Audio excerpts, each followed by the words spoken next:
ఓం నమో వేదాత్మకాయ వెంకటేశాయ. శ్రీమాన్ శేషాద్రినాథో మునిజనహృదయాంభోజసద్రాజహంసః సేవాసక్తామరేంద్ర ప్రముఖ సురకిరీటార్చితాత్మాంఘ్రిపీఠః లోకస్యాలోకమాత్రాద్విహరతి రచయన్ యో దివారాత్రలీలాం సోయం మాం వెంకటేశ ప్రభురధిక కృపావారిధిః పాతు శశ్వత్. అఖిలాండకోటి బ్రహ్మాండ నాయకుడైన శ్రీనివాసస్వామి వారి పరిపూర్ణ అనుగ్రహంతో సకల ధర్మములకి మూలమైన సకల విధములైన బాధలని పోగొట్టి విజ్ఞానం చేత సర్వథా విశ్వకళ్యాణాన్ని అందించేటటువంటి గ్రంథంగా విరాజిల్లుతూ ఉన్న శ్రీమద్ మహాభారత గ్రంథాన్ని మనం అత్యంత భక్తి శ్రద్ధలతో పారాయణ చేసుకుంటూ ఉన్నాం. ముందుగా ఆచార్యుల వారితో కలిసి సత్సంకల్పం చేసుకుని ఆ పైన మన పారాయణాన్ని కథాశ్రవణాన్ని మనం ఆరంభించుకుందాం. ఓం నమో వెంకటేశాయ. విఘ్నేశ్వర ధ్యానం. నమస్తే గణనాథాయ గణానాం పతగే నమః. భక్తిప్రియాయ దేవేశ భక్తేభ్యః సుఖదాయక. శ్రీనివాస ధ్యానం అనంతవేద సంవేద్యం నిర్దోషం గుణసాగరం అతీంద్రియం నిత్యముక్తం శ్రీనివాసం భజే నిశం. శ్రీకృష్ణ ధ్యానం వందే నవఘనశ్యామం పీతకౌశేజవాససం సానందం సుందరం శుద్ధం శ్రీకృష్ణం ప్రకృతేః పరం.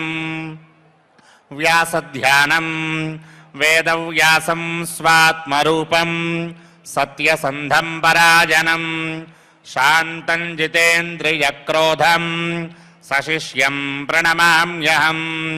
అథ సంకల్పః శ్రీమదాదివరాహ క్షేత్రే విరాజమానస్య జగద్రక్షణార్థమవతీర్ణస్య శ్రీమదఖిలాండకోటి బ్రహ్మాండనాయకస్య శ్రీవేంకటేశ్వర స్వామినః పరిపూర్ణానుగ్రహేణ సర్వేషాం భక్తజనానాం ఆధివ్యాధినివృత్తిద్వారా ఆయురారోగ్యైశ్వర్యాభివృద్ధ్యర్థం సర్వారిష్టనివృత్తిద్వారా సకలశ్రేయోభివృద్ధ్యర్థం ధర్మార్థకామమోక్షాఖ్య చతుర్విధ పురుషార్థసిద్ధ్యర్థం సమస్తపాపక్షయార్థం శ్రీపరమేశ్వర ప్రీత్యర్థం శ్రీమన్మహాభారతే వనపర్వణి యథాశక్తి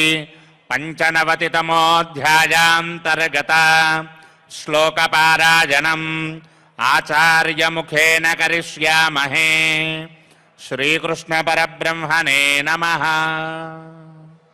నారాయణం నమస్కృత్య నరం చైవ నరోత్తమం దేవీం సరస్వతీం వ్యాసం తతో జయముదీరయేత్.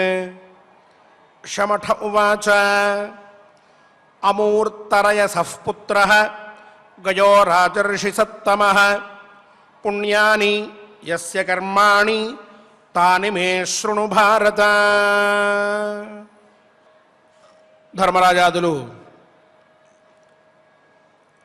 మహాత్ములందరితో కలిసి కూర్చుని విద్వత్ సభని నిర్వహిస్తూ ఉన్నారు అని చెప్పుకున్నాం.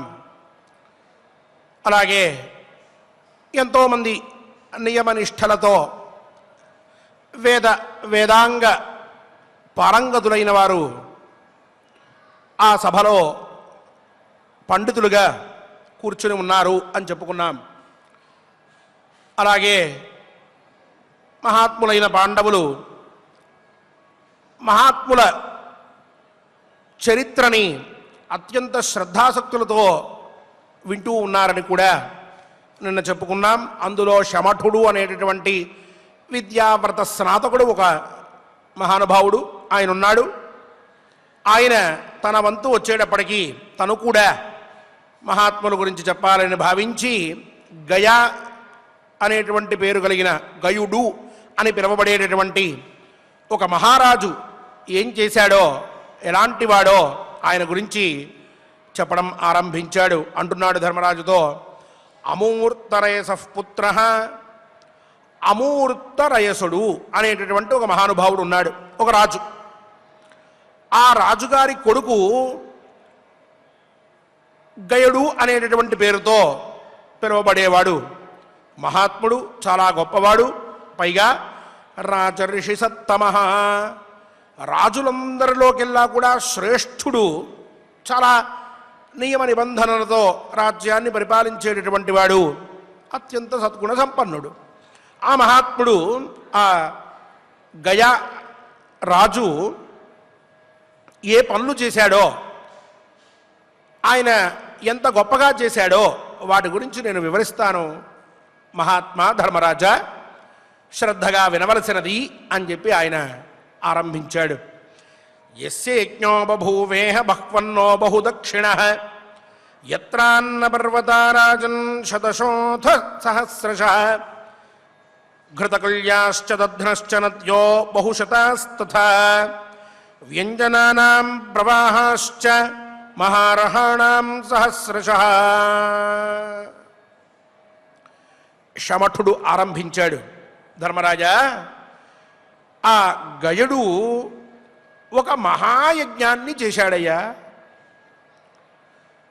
అది విశిష్టమైన యజ్ఞం, అనన్య సాధ్యమైన, అన్యసాధ్యము అంటే ఇతరుల చేత చేయదగినటువంటి పని అని అర్థం. అనన్య సాధ్యము, ఇతరులు ఎవ్వరూ చేయలేరు, అతను మాత్రమే చేయగలిగాడు. అటువంటిది అనన్య సాధ్యం అనబడుతుంది.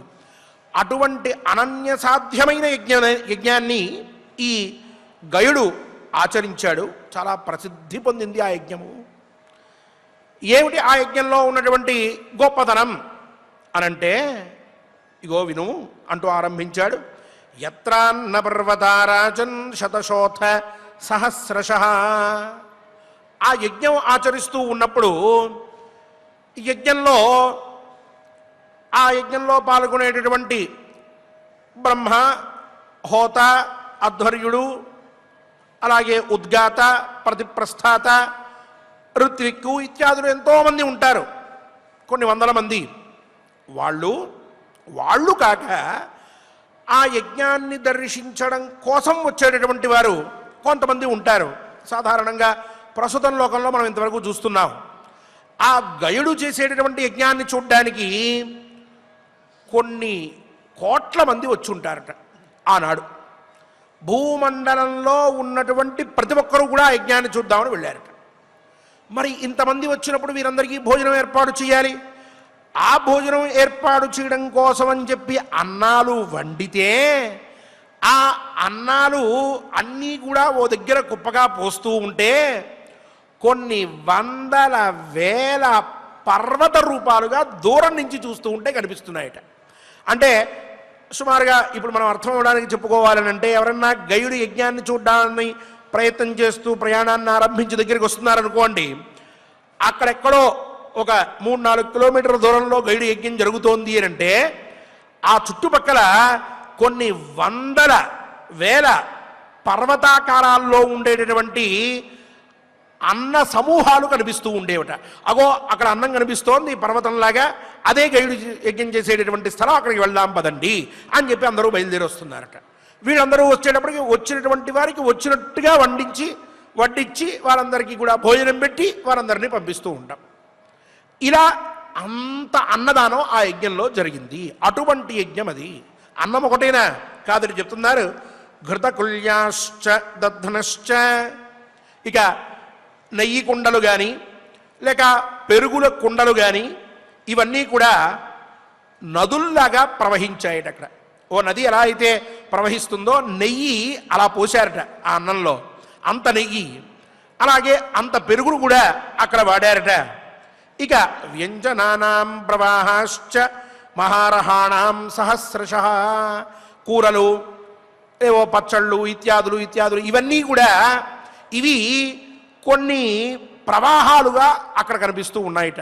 అవన్నీ వండడం వడ్డిస్తూ ఉండడం ఇట్లా కొన్ని వేల మందికి అక్కడ అన్నదానం జరిగింది.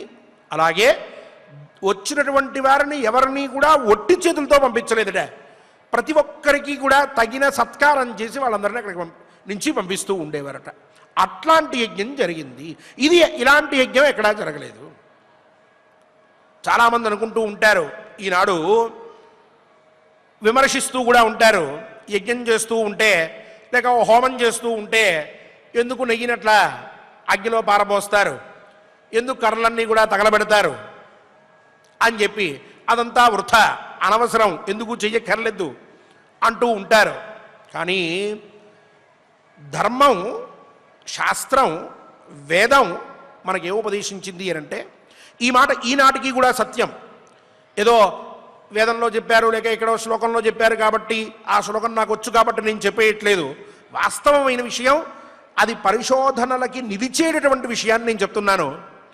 అగ్నౌ ప్రాస్తాహుతి సమ్యక్ ఆదిత్యముపతిష్ఠతే ఆదిత్యాజ్జాయతే వృష్టి వృష్టేరన్నం తతః ప్రజాః.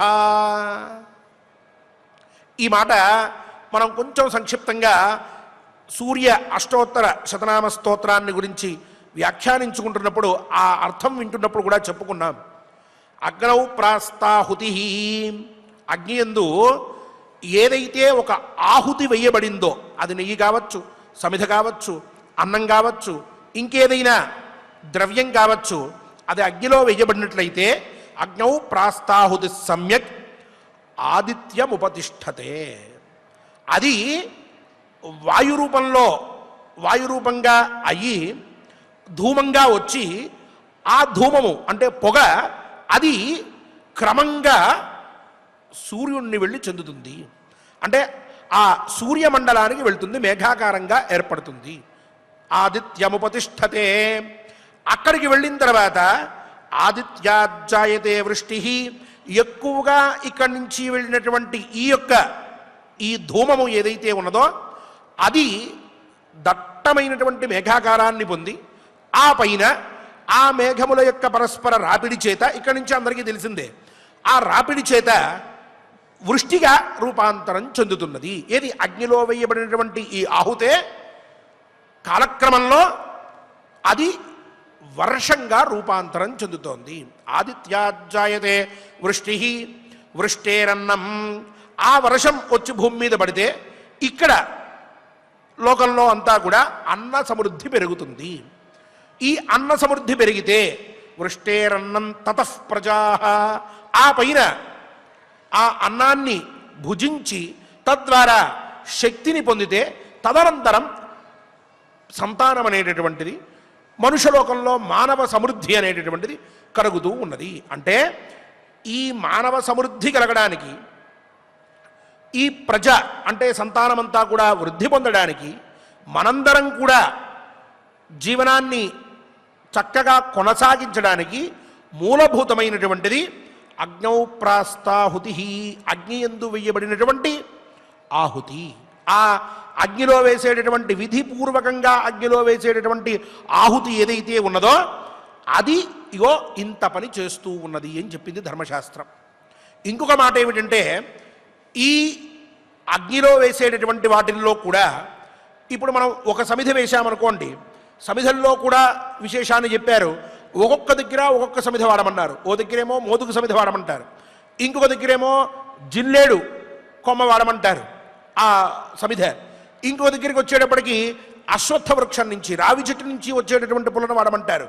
ఏమిటి అని అంటే, ఏ కాలంలో ఏ సందర్భంలో ఏ విధమైనటువంటి సమిధ వాడతామో ఆ సమిధ ఆ వాతావరణానికి అనుకూలమైనటువంటి అక్కడి దోషాన్ని మొత్తాన్ని కూడా పోగొడుతూ వాతావరణానికి అనుకూలమైనటువంటి ధూమాన్ని ఏర్పాటు చేసి, ఆ ధూమం వెళ్ళి మళ్ళీ ఆదిత్య మండలాన్ని పొందేటట్టుగా అక్కడి నుంచి మళ్ళీ వర్షం పడేట్టుగా ఏర్పాటు చేస్తూ ఉన్నది అనేటటువంటి విషయం కూడా మనకి శాస్త్రంలో వైదిక ధర్మశాస్త్ర గ్రంథముల యందు వివరంగా చెప్పబడి ఉన్నది. అంటే ఒక్కొక్క సమిధ బట్టి ఒక్కొక్క విధమైనటువంటి ధూమము, ఆ ధూమం బట్టి ఇన్ని రోజుల్లో ఇగో వర్షం పడుతుంది, ఈ విధమైనటువంటి ధూమం ఏర్పడితే ఇన్ని రోజుల్లో వర్షం పడుతుంది, ఈ వర్షం కూడా ఇగో ఇంత పడుతుంది, ఇగో ఈ దిక్కున పడుతుంది అనేటటువంటి విషయం కూడా మనకి మన యొక్క సనాతన సంప్రదాయంలో ఉండేటటువంటి ధర్మశాస్త్ర గ్రంథాల్లో చెప్పబడి ఉన్నది.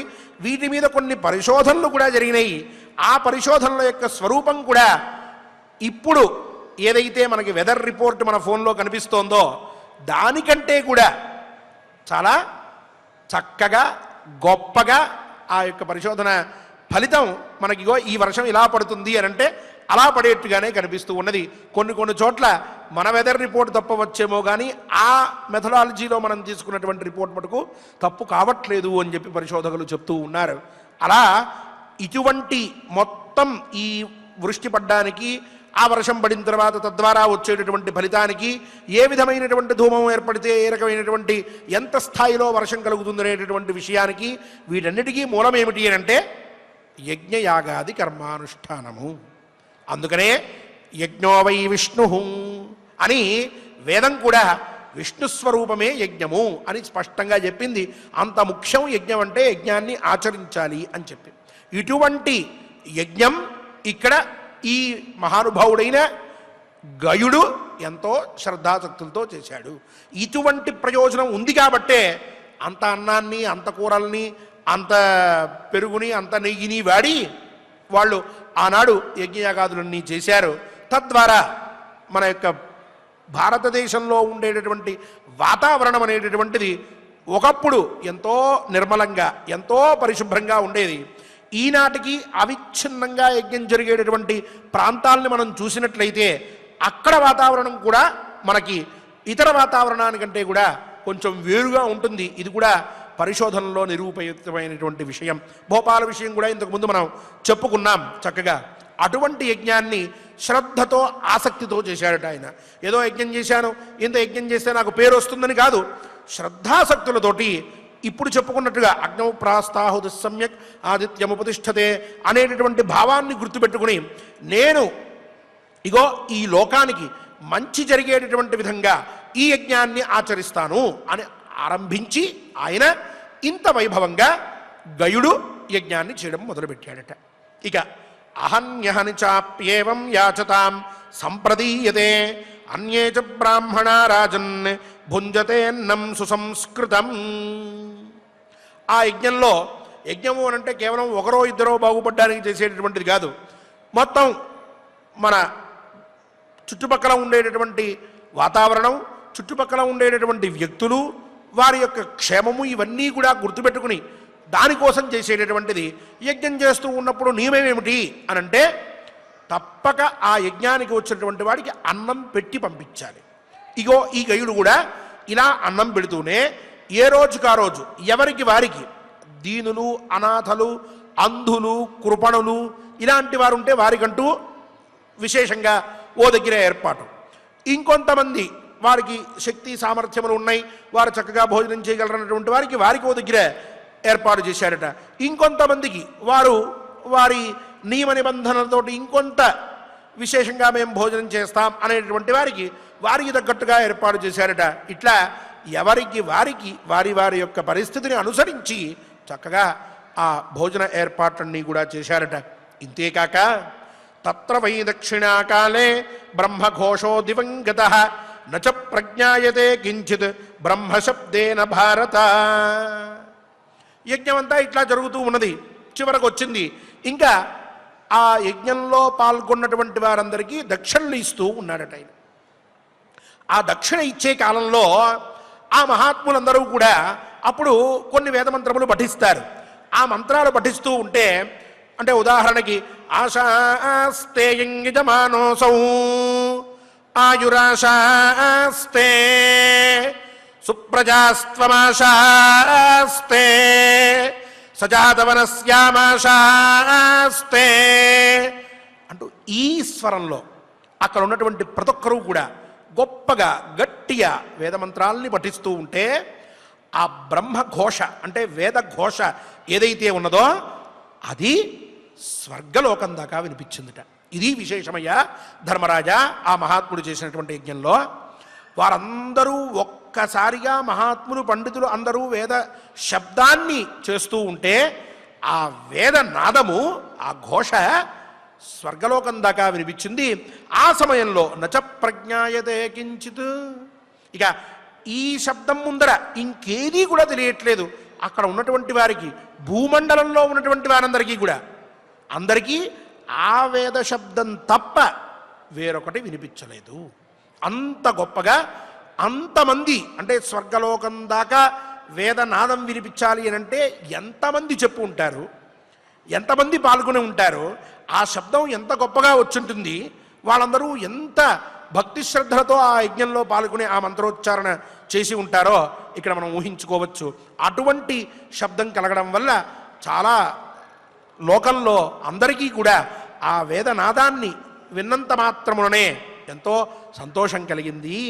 ఇక పుణ్యేన చరతా రాజన్ భూర్దిశ ఖన్నభస్తథ ఆపూర్ణమాసీచ్ఛబ్దేన తదప్యాసీన్ మహాద్భుతం యత్ర స్మగాథా గాయంతి మనుష్యా భరతర్షభ అన్నపానైః శుభైస్తృప్తాః దేశే దేశే సువర్చసః.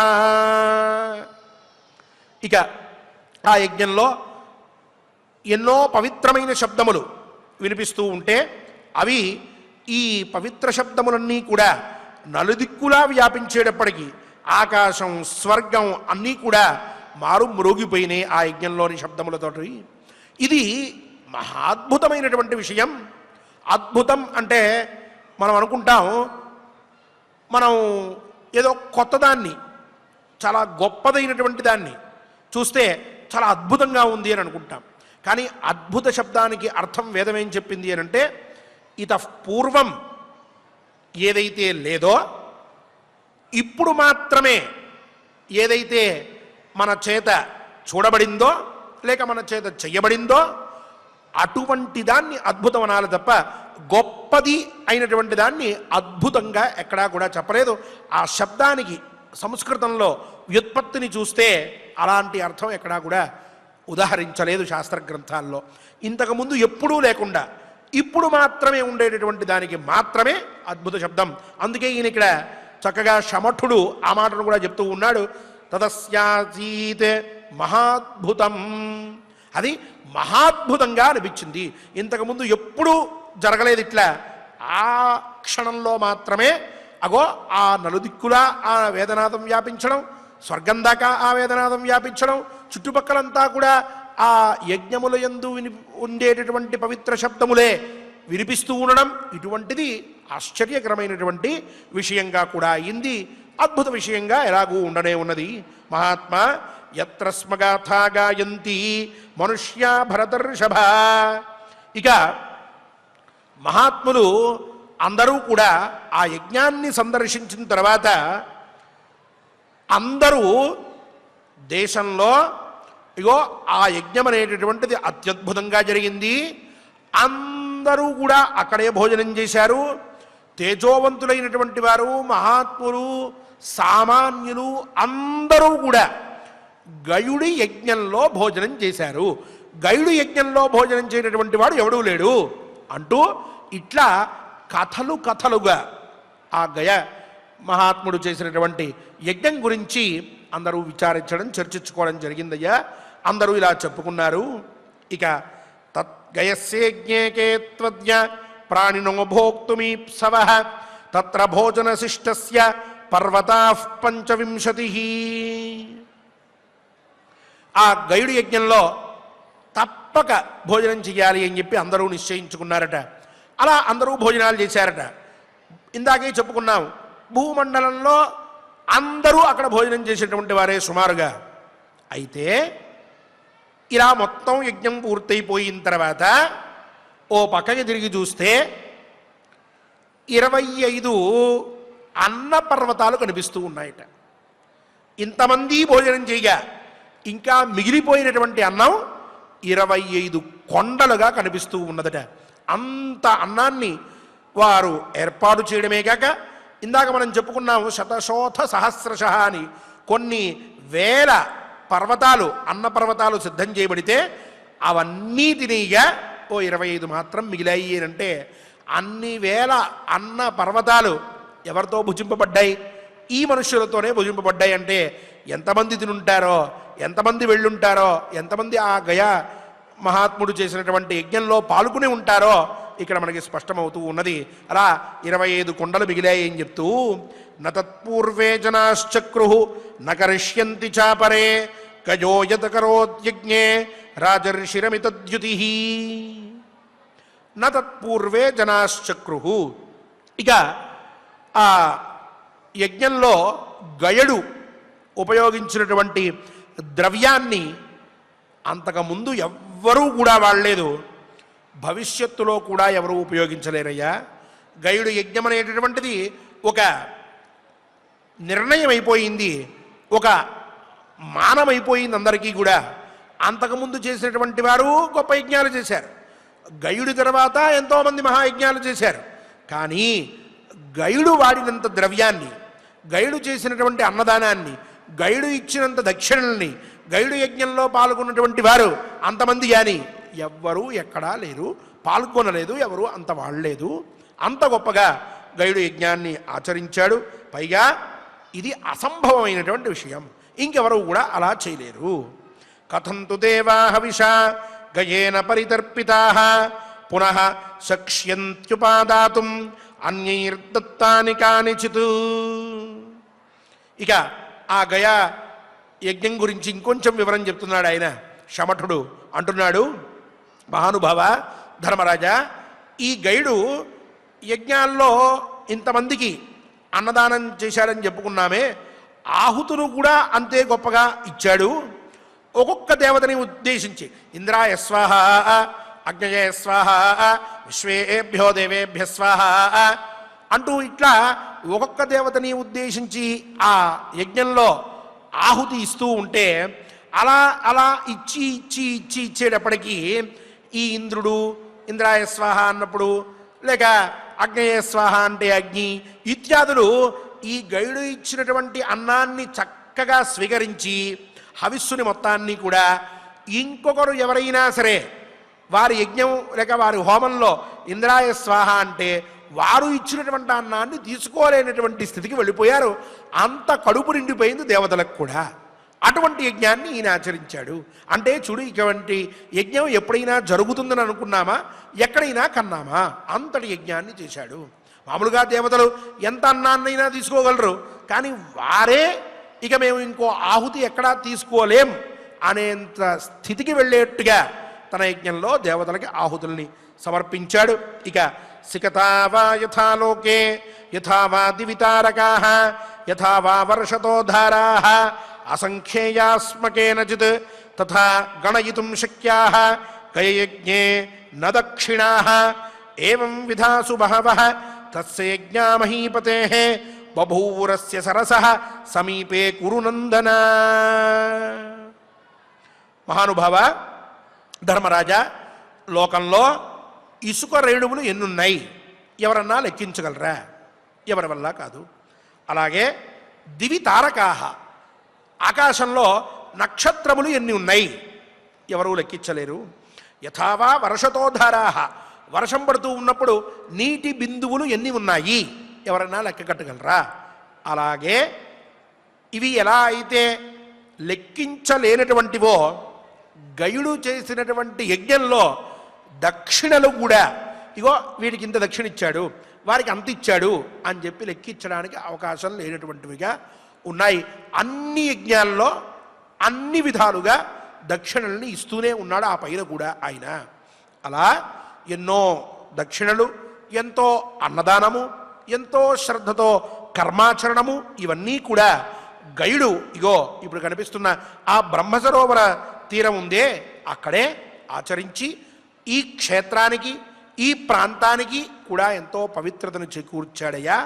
అంతటి విశిష్టమైన స్థానంలో ఇప్పుడు మనందరం కూడా కూర్చుని ఉన్నాము అంటూ శమఠుడు అనేటటువంటి విద్యావర్త స్నాతకుడుగా పిలువబడేటటువంటి మహావిద్వాంసుడు ధర్మరాజుకి గయ అనేటటువంటి క్షేత్రం ఏదైతే ఉన్నదో ఆ క్షేత్రంలో ఆ పేరు కలిగినటువంటి గయుడు అనేటటువంటి మహారాజు చేసినటువంటి యజ్ఞ వైశిష్ట్యాన్ని తెలిపి ఆ బ్రహ్మసరోవర తీర్థంలో చేసినటువంటి ఆ గయా యజ్ఞ విశేషాలన్నింటినీ కూడా వివరించాడు. ఇంతటితో మనకి 95వ అధ్యాయం పూర్తయింది.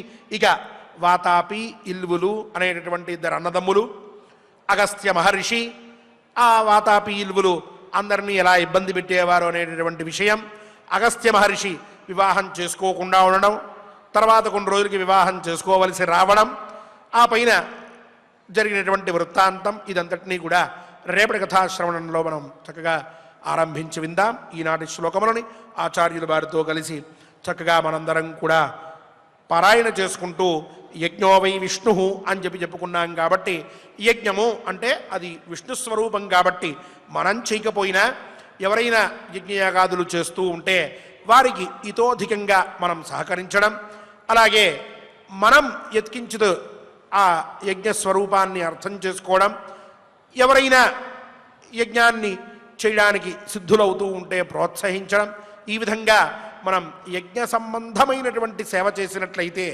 అది సారస్వత సేవ అవుతుంది, పరమాత్మ సేవ అవుతుంది. అది ఏ నిజమైనటువంటి సేవగా రూపాంతరం చెందుతుంది. మనల్ని మన వంశాన్ని కూడా అది రక్షిస్తుంది. ఆ విధంగా మనకి శక్తియుక్తుల్ని ఇమ్మని పరమాత్మని ప్రార్థిద్దాం, శ్రీవారి అనుగ్రహాన్ని పొందుదాం. ఓం నమో వెంకటేశాయ.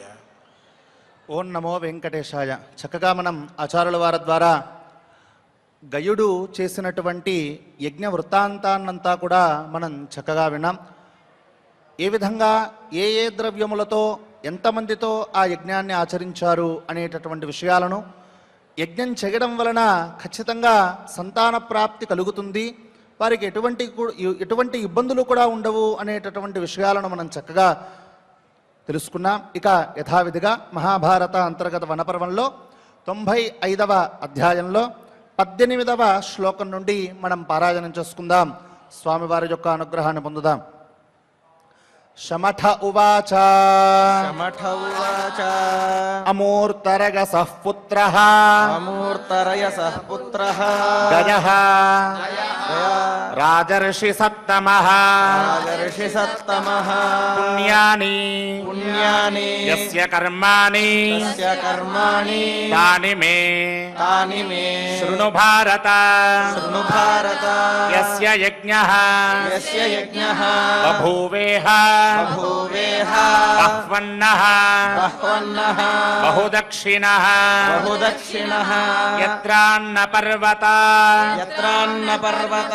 రాజన్ శతశోథ సహస్రశః ఘృతకుల్యాశ్చ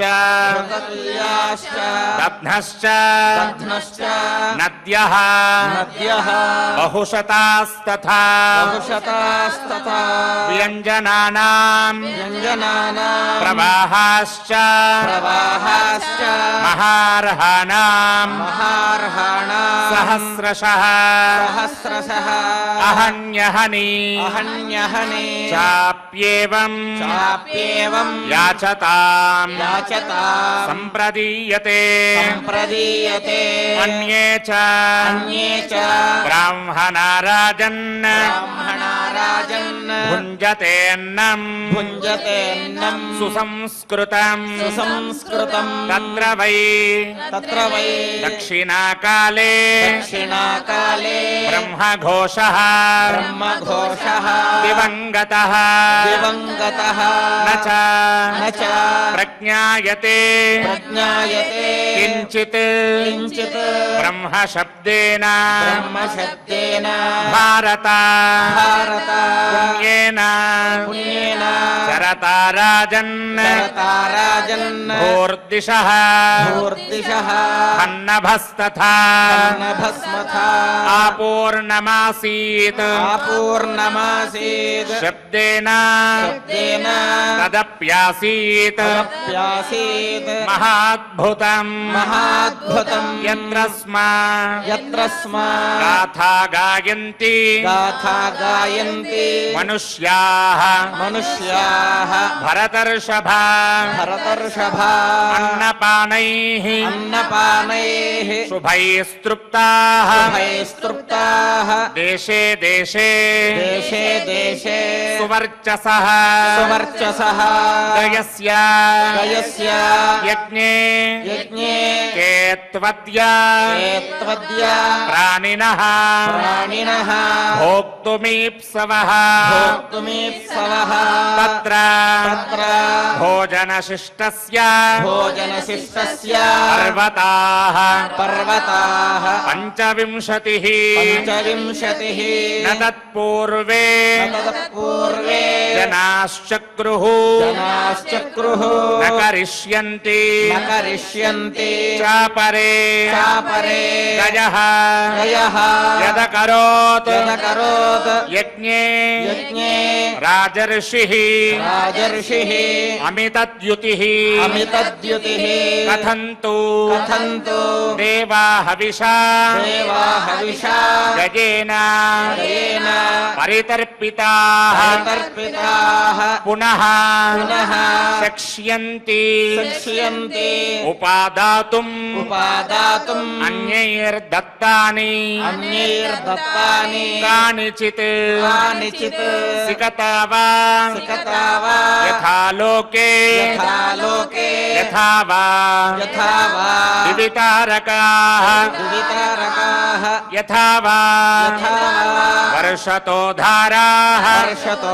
ధారాః అసంఖ్యేయాః అసంఖ్యేయాః స్మకేనచిత్ స్మకేనచిత్ తథా తథా గణయితుం శక్యాః గణయితుం శక్యాః గజయజ్ఞే గజయజ్ఞే న దక్షిణాః దక్షిణాః ఏవం విధాః ఏవం విధాః సుబహవః సుబహవః తస్య యజ్ఞాః తస్య యజ్ఞా మహీపతేః మహీపతేః బభూవుః బభూవుః అస్య సరసః అస్య సరసః సమీపే సమీపే కురునందన కురునందన ఇది శ్రీమన్మహాభారతే శ్రీమన్మహాభారతే వనపర్వాంతర్గత పర్వాంతర్గత తీర్థయాత్రా పర్వణి తీర్థయాత్రా పర్వణి లోమశ తీర్థయాత్రాయా లోమశ తీర్థయాత్రాయాః గజయజ్ఞ కథనే గయయజ్ఞ కథనే పంచనవతితమోऽధ్యాయः పంచనవతితమోऽధ్యాయः ఓం నమో వెంకటేశాయ. శ్రీ అన్నమాచార్య ప్రాజెక్ట్ కళాకారులతో కలిసి గోవిందనామ సంకీర్తనం చేసుకుందాం, శ్రీవారి అనుగ్రహాన్ని పొందుదాం. శ్రీ శ్రీనివాస గోవింద శ్రీ వెంకటేశ గోవింద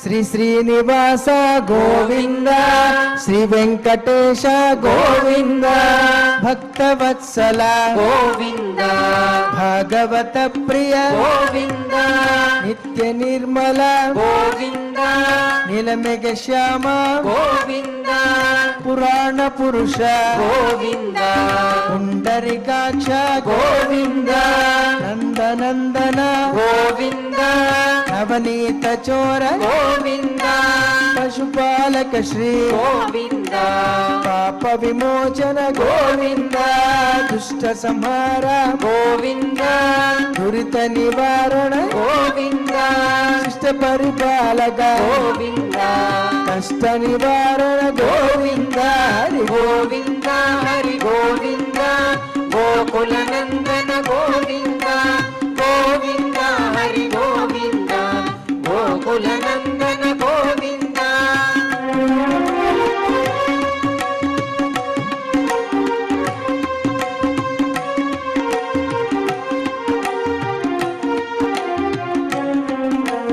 వజ్రమకుటధర గోవింద వరాహమూర్తి గోవింద గోపీజనలోల గోవింద గోవింద గోవర్ధనోద్ధర గోవింద దశరథ నందన గోవింద దశముఖమర్దన గోవింద పక్షివాహన గోవింద పాండవ ప్రియ గోవింద మత్స్యకూర్మ గోవింద మధుసూదన హరి గోవింద వరాహ నరసింహ గోవింద వామన భృగురామ గోవింద బలరామానుజ గోవింద బౌద్ధ కల్కిధర గోవింద వేణుగాన ప్రియ గోవింద వెంకటరమణ గోవింద హరి గోవింద హరి గోవింద గోకుల నందన గోవింద గోవింద హరి గోవింద గోకుల నందన గోవింద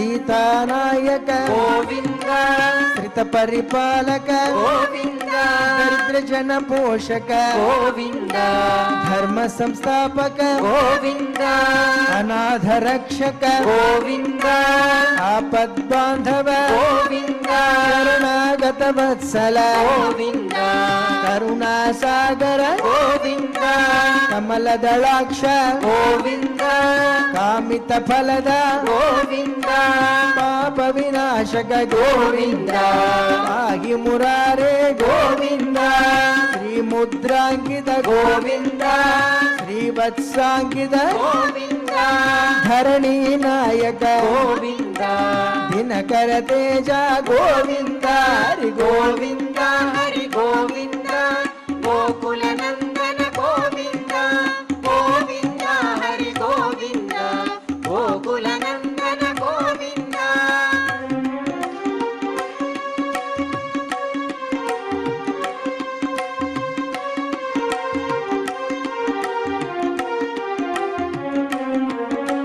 పద్మావతి ప్రియ గోవింద ప్రసన్నమూర్తి గోవింద అభయహస్త గోవింద అక్షయ వరద గోవింద శంఖ చక్రధర గోవింద రాజగదాధర గోవింద విరజా తీర్థస్థ గోవింద విరోధి మర్దన గోవింద సాలగ్రామధర గోవింద సహస్రనామ గోవింద లక్ష్మీ వల్లభ గోవింద లక్ష్మణాగ్రజ గోవింద కస్తూరి తిలక గోవింద కాంచనాంబర్ధర గోవింద గరుడ వాహన గోవింద గజరాజ రక్షక గోవింద హరి గోవింద హరి గోవింద గోకుల నందన గోవింద గోవింద హరి గోవింద గోకుల నందన గోవింద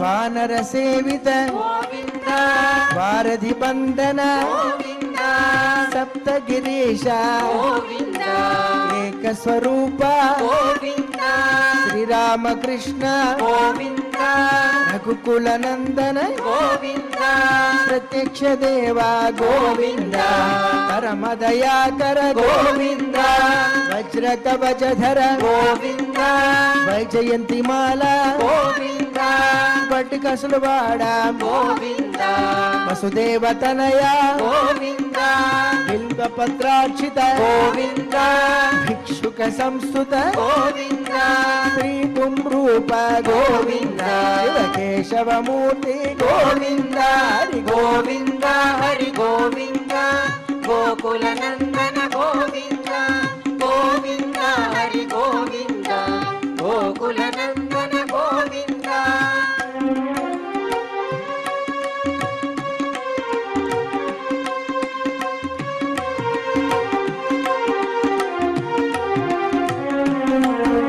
బ్రహ్మాండ రూప గోవింద భక్త రక్షక గోవింద నిత్య కళ్యాణ గోవింద నీరజనాభ గోవింద ఆధిరామ ప్రియ గోవింద హరి సర్వోత్తమ గోవింద జనార్దనమూర్తి గోవింద జగత్ సాక్షి రూప గోవింద అభిషేక ప్రియ గోవింద అపన్నివారణ గోవింద రత్న కిరీట గోవింద రామానుజనుత గోవింద స్వయం ప్రకాశ గోవింద ఆశ్రిత పక్ష గోవింద నిత్య శుభ ప్రద గోవింద నిఖిల లోకేశ గోవింద హరి గోవింద హరి గోవింద గోకుల నందన గోవింద గోవింద హరి గోవింద గోకుల నందన గోవింద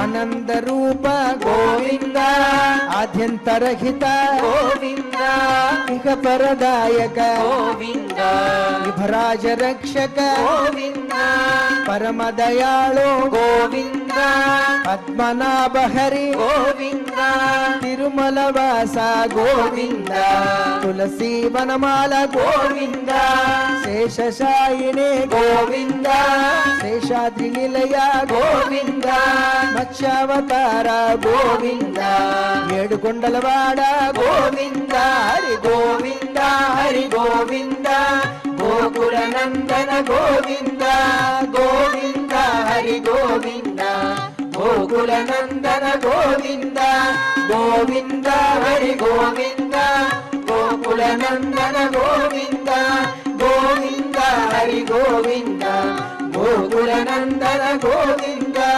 గోవింద హరి గోవింద గోకుల నందన గోవింద గోవింద హరి గోవింద గోకుల నందన గోవింద గోకుల నందన గోవింద గోకుల నందన గోవింద గోకుల నందన గోవింద గోకుల నందన గోవింద గోకుల నందన గోవింద గోవింద గట్టిగా సురవడ వనజమాభ గోవింద గోవింద అడుగు దండాలవడ అనాథ గోవింద గోవింద గోవింద గోవింద గోవింద గోవింద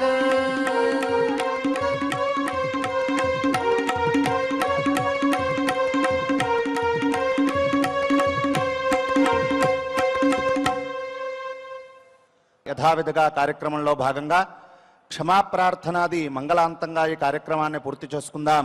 స్వామివారి యొక్క అనుగ్రహాన్ని పొందుదాం. అథ క్షమా ప్రార్థనా యదక్షరపదభ్రష్టం మాత్రాహీనం చ యద్భవేత్ తత్సర్వం క్షమ్యతాం దేవా నారాయణ నమోస్తుతే.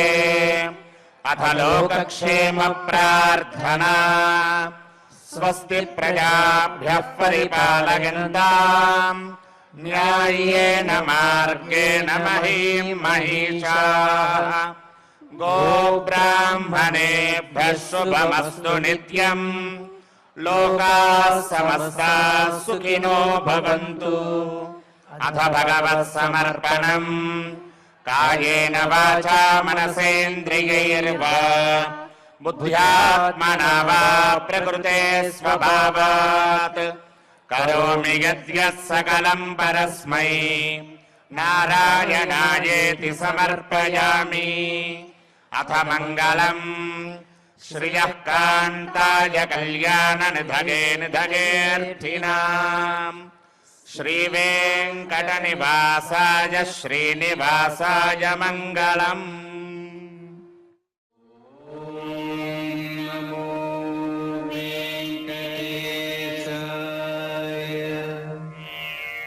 ఓం